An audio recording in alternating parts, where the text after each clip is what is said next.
Whatever this song entails, it can't be good. Welcome back to another chapter of the search for Shalla-Bal. Last time, Johnny, Norrin, and Terry, in the Astro Wing, of course, has reached their next destination known as Zalar, or Zanar, or whatever it is. And they actually met up with the Fire Lord inside a volcano. And in case you can't tell, I actually omitted a third section because technically there are 3 sections in a level in Silver Surfer, but I wanted to make it quick, so I just omitted the last one. Anyway, they met up with Firelord, hoping to find Shalla-Bal held captive there, but she wasn't there. So, after Terry used the Astro Wing and its cooling jets to freeze the Fire Lord, just as they did with Victor Von Doom, they actually managed to escape thanks to Johnny's help at the controls. They went back to the mothership, and Sue actually went with the overnight crew to a rest stop. So the Zenn-La mothership is going to go to a rest stop before they resume their mission. So, let's get this started, shall we? Alright, Chapter 4. Several light years away, a small vessel carrying Sue and the overnight crew was on its way to the rest stop. There was anger, fear, and a little comfort as she wondered if she was going to be okay without the team. She hoped for the same for Terry. One of the troops came in and saw agony on her face. He rested his hands on her shoulder and said they'll be fine. He turned off the lights and closed the door as she slept in her cot. It was small but comfortable. After a while she woke up to a high-pitched noise and then a roaring sound looming closer to her. Thinking she was still at the mothership, she kept calling for Reed and searched through the room. He wasn't there. Then she saw dark matter coming from underneath the door. She stood guard as it was forming into a standing figure. She made a force field to protect herself, and it somehow broke as the dark matter grabbed her tightly. She struggled to break free, but it was useless. She saw the door open slowly, and then a white light illuminated the hall as the same person who calmed her walked through, along with the rest of the crew and a strange old man with long, thick white hair. Well, actually, I should say old woman, but it kind of looks like an old man. Her eyes began to glow red as he stood in front of her and said hypnotically, "We have come to take you in, Susan Storm." She became pale, then her body was shaking. The man Possessor grabbed her shoulders as she looked into his eyes. She closed them. She didn't want to be next. Then the dark matter went inside her. She started to panic as it forced her to open them. When they did, the man flashed his eyes at her. She screamed Reed's name, and then he woke up with a jolt in a cold, shaky body. Everything was quiet and still except for his heartbeat. He looked around, then turned off the air pressure. Everything was alive again. He took a deep breath and heard Terry stepping into the cockpit. She walked to him and asked if there was anything she could help him with. No. No. Let's help all of us. They trotted to a radio. He pressed a button and he cried, "Red alert! Everyone wake up! Hurry!" The whole mothership flashed red, and everyone came running to the cockpit. Fernand asked, "What is it, Reed?" "Why, is there something wrong?" Reed told everyone that Sue was in trouble. He could feel it. He regretted leaving her. He ordered Terry and Norrin to head for the rest stop while the others would follow close behind. It was a light year away. That made Johnny uneasy because he was desperate on going in the Astro Wing and save her sister. She got into the Astro Wing and then she and Norrin went to their destination, even though, on all of their minds, it could be a trap. Meanwhile, not too far from the mothership, the overnight crew were finishing their installments inside the rest stop. Telepath she was, Possessor could hear the leader bow and say, "Your plan is working. Our traps are ready for the intruders." It is now up to you to decide their fate. He looked toward Sue, who wakened abruptly, as if she took a jolt. Then her eyes glowed. They were ready for action.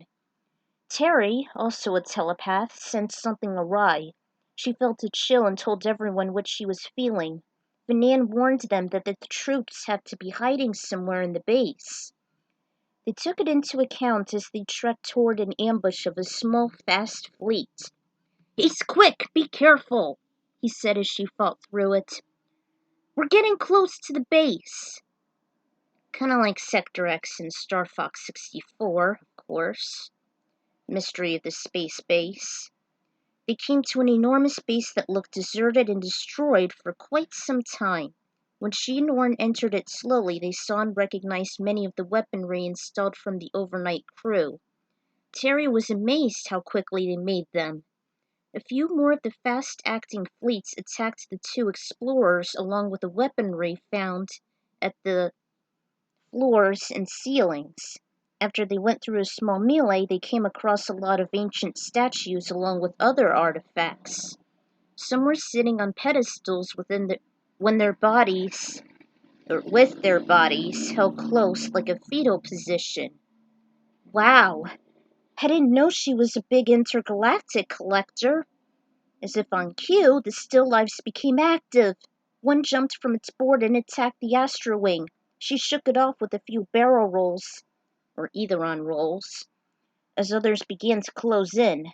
One by one they went down and the vessel and Norn suffered numerous blows. Fortunately, it took a second for them to recover. "I owe you for this."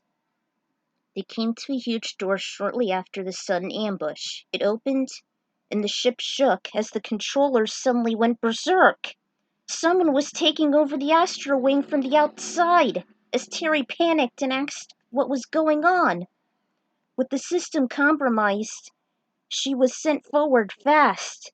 Norton gave chase and the Mothership followed. According to Reed, Terry seemed to have been seized by a tractor beam, or perhaps someone else who had telekinesis. Maybe it was Sue, but it certainly wasn't the crew's doing. Out of control, she came to a halt outside of the base. The attack was still active since she can't regain manual control. Everyone looked in awe as the overnight crew were floating in front of them. The head of the gang rose his head, flashed his eyes, and said, "Your time has come. The end of your endeavors start here." The group turned and bowed to Possessor as he approached. "We have come, Master Kamo," they said in unison. The other guys were taken aback, realizing it was none other than Kamo Tharnn, a librarian who turned crazy with all the vast knowledge he wielded. Little did they know, someone entered the Mothership, at the end of the chute where the vessels entered. Shriek woke up when it started to open. He immediately looked inside, gun drawn, but no one was there.